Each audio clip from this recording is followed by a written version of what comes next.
Hello বন্ধুরা, কেমন আছো তোমরা সবাই? আশা করছি তোমরা সবাই অনেক ভালো আছো। আবার কিছুটা হিম্মত জুটিয়ে বলতে পারো শর্ট ভিডিও নিয়ে চলে এলাম। এই ভিডিওটা ছিল কিছুদিন আগেই। আমি গিয়েছিলাম পুনে থেকে বাইরে একটা জায়গাতে কিছুদিনের জন্য। কোথায় গিয়েছিলাম তোমরা শর্টসের লাস্টে বুঝতে পেরে যাবে।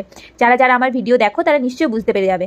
হ্যাঁ, তো দুদিনের জার্নি ছিল, বুঝতেই পারছো। তো খাবার আমি কিছুটা বাড়ি থেকে বানিয়ে নিয়ে গিয়েছিলাম, কিন্তু পরে যেহেতু দুদিনের খাবার নিয়ে যেতে পারিনি, তাই পরে আমি ভেজ থালিটি অর্ডার করেছিলাম বাইরে থেকে, যার খাবার যথেষ্ট ভালো ছিল।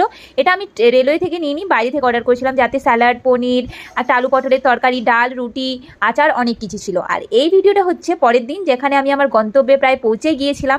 ট্রেনটার এই জায়গাগুলো না আমার অনেকটাই চেনা জায়গা। এই জায়গায় আমার অনেক স্মৃতি জড়িয়ে আছে। এই জায়গাকে আমি জীবনে কোনোদিনই ভুলতে পারবো না। তো আমি বারবার এই জায়গাতেই ফিরে আসি। আর এই দেখো, তোমরা অনেকেই বুঝতে পেরে গেছো যে যারা বাঙালি আমি কোথায় এসেছিলাম।